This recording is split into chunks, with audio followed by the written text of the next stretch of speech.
Video call দেয়, কখনো ইফতারের ছবি পাঠায়। মানে এটা তাদের মধ্যে কিন্তু একটা অনেক চমৎকার একটা ভালো ইমেজ কাজ করে। তো আপনারা বাধা দিবেন না। যদি রাখতে চায়, অনেক বাবা মারা এত সচেতন, এত অতি সচেতন যে ছেলে মেয়েরা রাখতে চায় কিন্তু বাবা মারা দিতে চায় না। 1-2 দিন না খেয়ে থাকলে বাচ্চারা মরে যায় না, কিন্তু তার মধ্যে এই যে একটা স্পিরিচুয়াল একটা কি বলবো ভাইব আসলো, একটা স্পিরিট আসলো, এটা যেন আমরা নষ্ট না করি। আমার মনে আছে বৈশাখী টেলিভিশনে একটা লাইভ প্রোগ্রামে এক ছোট্ট মেয়ে প্রশ্ন করতেছে যে, হুজুর আমি তো রোজা রাখতে চাই, আম্মু আমাকে রাখতে দেয় না, তো আম্মুকে একটু বলে দেন যাতে আমাকে রাখতে দেয়। ছোট্ট একটা মেয়ে, সে ফোন করে আমাকে প্রশ্ন করলো। তো দেখেন যে এটা ওই বাবা মায়ের তো গর্ব করা উচিত যে আমার ছোট্ট মেয়ে 7 বছর 8 বছর, যদিও এখনো ফরজ হচ্ছে না, আরো কয়েক বছর পরে হবে, কিন্তু সে রাখতে চায়, সে সেলিব্রেট করতে চায় সে আমাকে। তো আমরা যেন তাদেরকে বাধা না দেই, আমরা যেন তাদেরকে ইন্সপায়ার করি। আমার মনে আছে আমি ছোটবেলা, তখন আমি মাদ্রাসায় ভর্তি হই নাই, আমি তখন স্কুলে পড়তাম, তো খুব ছোট, কিন্তু আমি রোজা রাখতে চাইতাম, আব্বা আম্মা দিতে চাইতো না। আমার দাদি আমাকে বলতো যে তুমি একটা কাজ করবা, তুমি সকালে স্কুলে যাবা, দুপুর 12টায় ফিরে আসবা, এসে খেয়ে ফেলবা, তো হাফ রোজা হয়ে গেল, অর্ধেক।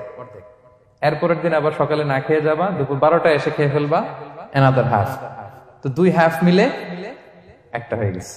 এইভাবে আমি অনেকগুলো রোজা রাখছিলাম ওই বছর। এখনো এই স্মৃতি আমাকে স্মৃতিকাতর করে। আমার দাদি, যে আমার দাদি নাই, চলে গেছেন, আল্লাহ আমাকে জান্নাত নসিব করুক, আমরা দোয়া করি। কিন্তু আজও আমার কাছে এই নস্টালজিয়া ফিলিংটা হয় যে আমি কিন্তু এইভাবে রোজা রাখছিলাম ছোটবেলায়। আমাদের বাচ্চারাও তাই করে। সো ওদের মধ্যে যে এই আবেগ, এই উচ্ছ্বাস, এটাকে যেন আমরা নষ্ট না করি। বাট লিগালি তাদের উপর রোজা ফরজ হয়নি, প্রাপ্তবয়স্করা রাখবে, তাইলে ওদের রাখা লাগবে না। নাম্বার 2, মাজনুন, পাগলদের উপর রোজা ফরজ হয় না। যারা পাগল তাদের উপর ফরজ হয় না। একটা হাদিস শোনাই, আল্লাহ রাসূল সাল্লাল্লাহু আলাইহি ওয়াসাল্লাম বলেছেন, আমি সবকিছু খুব প্রিসাইজলি বলছি যেহেতু আমাদের সময় কম। রুফি আল কালামু আন সালাসা, 3 ব্যক্তির উপর থেকে শরীয়তের কলম উঠিয়ে নেওয়া হয়েছে। আনিন নাইমি হাত্তা ইয়াস্তাইকিযা, ঘুমন্ত ব্যক্তি যতক্ষণ না সে জাগে। ঘুমের মধ্যে আপনারা কেউ বকা দিয়ে ফেললে আপনি মাইন্ড করতে পারবেন না, তো ঘুমাইছিল, কাকে বকা দিয়েছে কি করছে সে জানেই না। ঘুমন্ত ব্যক্তির উপর থেকে শরীয়তের কলম উঠিয়ে নেওয়া হয়েছে। আনি সবিগি হাত্তা ইয়াহতালিমা, শিশু যতক্ষণ না সে প্রাপ্তবয়স্ক হয়। ওয়া আনিল মাজনুনি হাত্তা ইয়াকিলা, পাগল যতক্ষণ না সে সুস্থ হয়। এই 3 শ্রেণীর ব্যক্তি থেকে শরীয়তের কলম উঠিয়ে নেওয়া হয়েছে। বুঝতে পেরেছেন? আচ্ছা, 2টা গেল। 3 নাম্বার হচ্ছে মারিদ। আপনি যদি খুব অসুস্থ হন তাহলে আপনি রোজা ভাঙতে পারবেন, যেটা আমরা ওই যে ইন্ট্রোডাক্টরি ডিসকাশনে বলেছি যে অসুস্থ হলে আপনি রোজা ভাঙতে পারবেন। 4 নম্বরে হচ্ছে মুসাফির, ট্রাভেলার, যদি আপনি লম্বা সফর করেন আপনি রোজা ভাঙতে পারবেন। এটা ন্যূনতম সীমা হচ্ছে 48 মাইল। তাই বলে কেএল থেকে পেনাং যাচ্ছেন আর রোজা ভেঙে ফেললেন, এটা করা যাবে না। আবার এখানে যদি আপনার সফরের পেরেশানি থাকে, খুব কষ্ট, তাহলে আপনি এই সুযোগটা নিতে পারবেন। কিন্তু আল্লাহ বলেছেন ওয়া আন তাসুমু খায়রুল লাকুম ইন কুনতুম তা'লামুন, যদি তোমরা রোজা রাখো এটাই তোমাদের জন্য কল্যাণ, যদিও আমি ফ্লেক্সিবিলিটি দিয়েছি।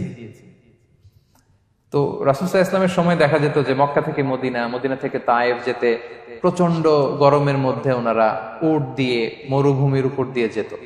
তো ওই পরিস্থিতি কিন্তু আমাদের নেই। কিন্তু যদি আপনার লম্বা সফর হয়, লেটস সে আপনি কেএল থেকে নিউ ইয়র্কে ফ্লাই করছেন, সফরের অনেক পেরেশানি, অনেক সময় হয়তো খেতে পারছেন না, আপনি চাইলে এই ফ্লেক্সিবিলিটি নিতে পারবেন। তো অসুস্থতা আর সফরে থাকলে আপনি রোজা ভাঙতে পারবেন, তবে ফাইদ্দাতুম মিন আইয়ামিন উখর, অন্য সময় এটা গুনে গুনে রাখতে হবে। 5টা যদি ভাঙা যায় পরে 5টা কাজা করবেন। এই পয়েন্টটা কি সবার কাছে ক্লিয়ার? সফরে যে রাসূল সাল্লাল্লাহু আলাইহি ওয়াসাল্লাম রমাদানে রোজা ভেঙেছে, এটার একটা দলিল বলি। আপনারা মক্কা বিজয়ের নাম শুনেছেন না? রাসূল সাল্লাল্লাহু আলাইহি ওয়াসাল্লাম হিজরত করলেন, পরে আবার বিজয় করলেন। এই মক্কা বিজয় কত হিজরিতে হয়েছে কে বলতে পারবেন? হ্যাঁ, হিজরি বলেন তো দেখি। 8ম হিজরি, মাশাআল্লাহ। 8ম হিজরিতে রাসূল সাল্লাল্লাহু আলাইহি ওয়াসাল্লাম যখন মক্কা বিজয় করতে যান, এটা কোন মাস ছিল জানেন? হ্যাঁ, রমাদান মাস।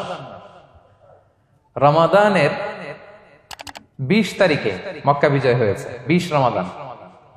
রাসূল সাল্লাল্লাহু আলাইহি ওয়াসাল্লাম মদিনা থেকে মক্কায় যাচ্ছেন বিশাল বাহিনী নিয়ে। মক্কায় পৌঁছতে আরো 90 কিলোমিটার বাকি। আল কাদিদ নামে একটা জায়গা আছে, সহিহ বুখারীর বর্ণনা।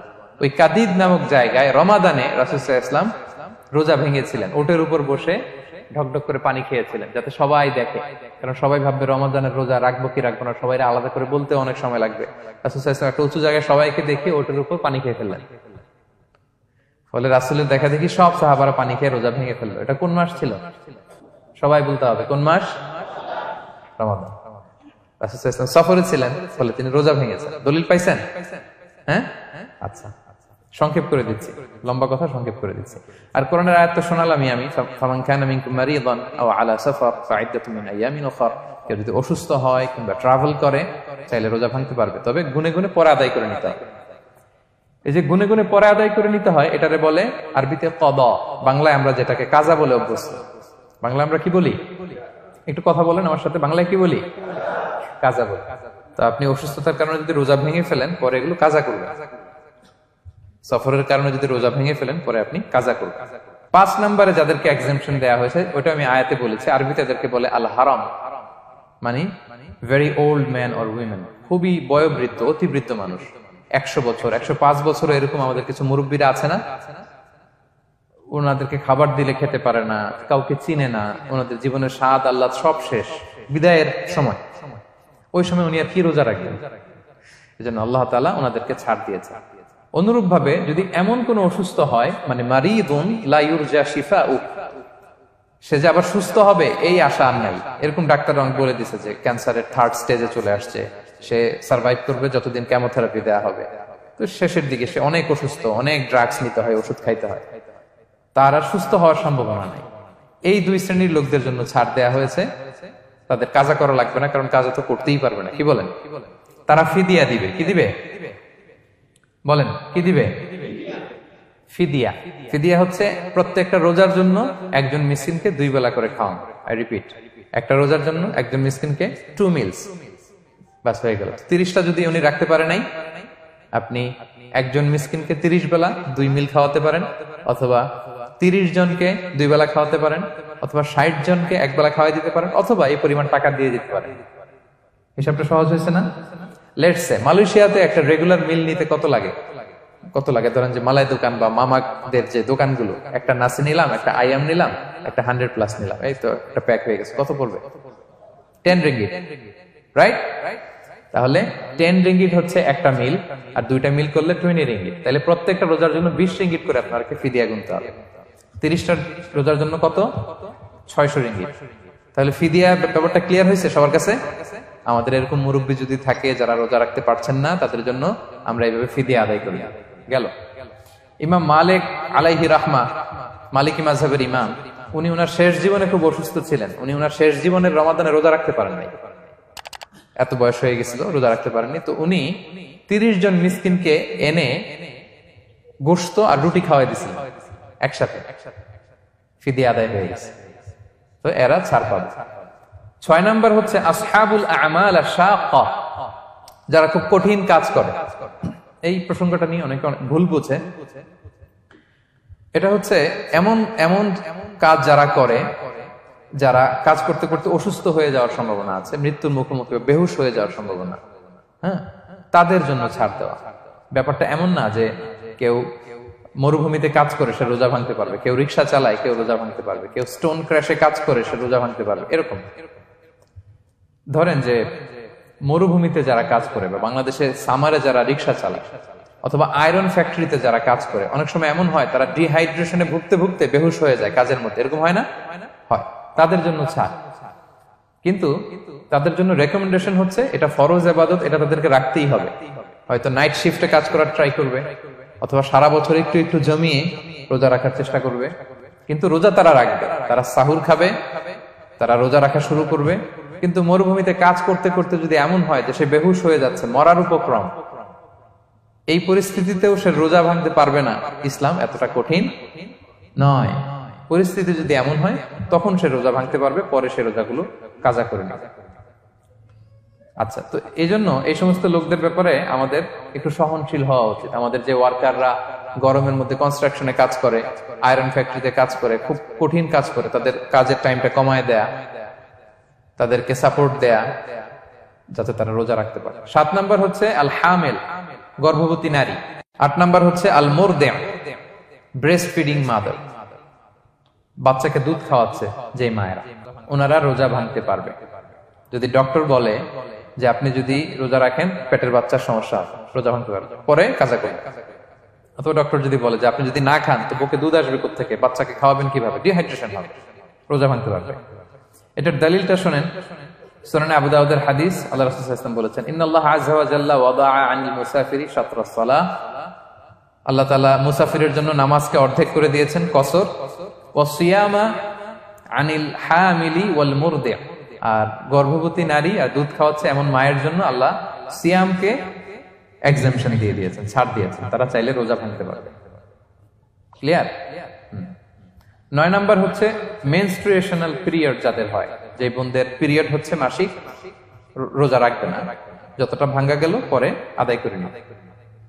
10 নাম্বার হচ্ছে পোস্টপার্টাম পিরিয়ড, যেটা নিফাস বলে, আফটার বার্থ, এই বেবি ডেলিভারির পরে আমাদের বোনদের যেই পিরিয়ডটা হয় সে সময় ওনারা রোজা রাখবেন, কয়টা ভাঙলো গুনে পরে কাজা করে ফেলবে। এবং আম্মা জান আয়েশা রাদিয়াল্লাহু তাআলা আনহা উনি বর্ণনা করেন, কুন্না নাহিদু আলা আহদি রাসূলিল্লাহ, এটা একটা ন্যাচারাল প্রসেস, আমাদের আম্মা জান নবীদের স্ত্রীদেরও এটা হতো। তিনি বলতেন যে আমাদের যখন পিরিয়ড হতো, সুম্মা নাফুর, এরপর যখন আমরা সুস্থ হয়ে যেতাম, ফায়ামুরুনা বিকাদাইস সিয়াম, রাসূল সাল্লাল্লাহু আলাইহি ওয়াসাল্লাম আমাদেরকে রোজাগুলো কাজা করতে বলতো, ওয়ালা ইয়ামুরুনা বিকাদাইস সালাহ, নামাজ কাজা করতে বলতো না।